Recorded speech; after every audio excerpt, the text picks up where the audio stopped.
Hello and welcome. In this video I want to show you how to photograph star trails.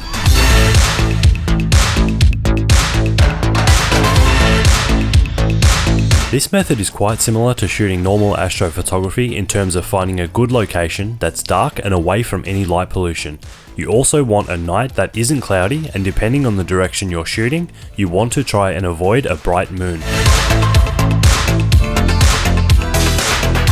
To shoot star trails, you're going to need a camera, a lens, a tripod, an intervalometer if your camera doesn't have one built in, and some kind of headlamp or flashlight so you can see your camera buttons and composition in the dark. Alright, so once you've found a composition you're happy with, we're going to start dialing in some settings. For this I'm going to be using an intervalometer.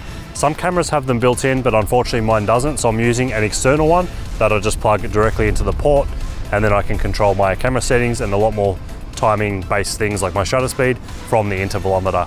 Just like usual astrophotography, we usually want to open our aperture as wide as possible. For this lens, that is f2.8.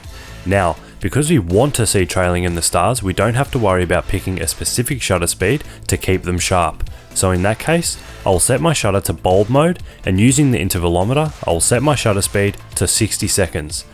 All cameras and lighting scenarios are going to be different here, but I'm going to set my ISO to somewhere that exposes the scene correctly.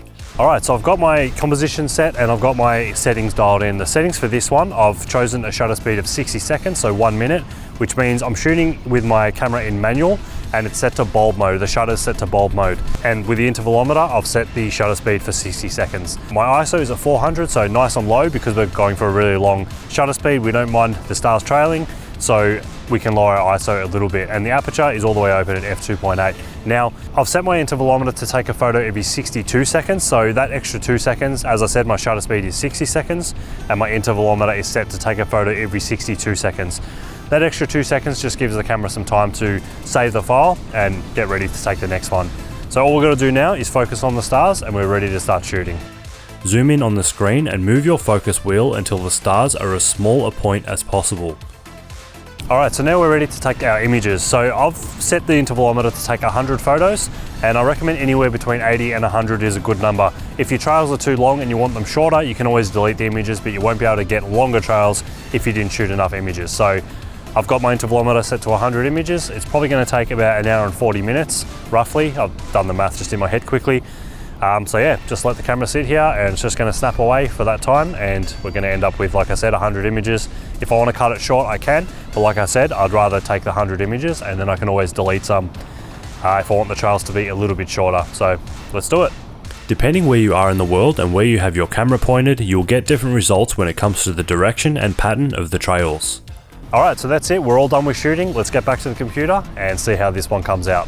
Import all of your images into Lightroom and just choose a single image to apply some edits to. Once you're happy with the edits on that single image, sync those edits with the rest of the images.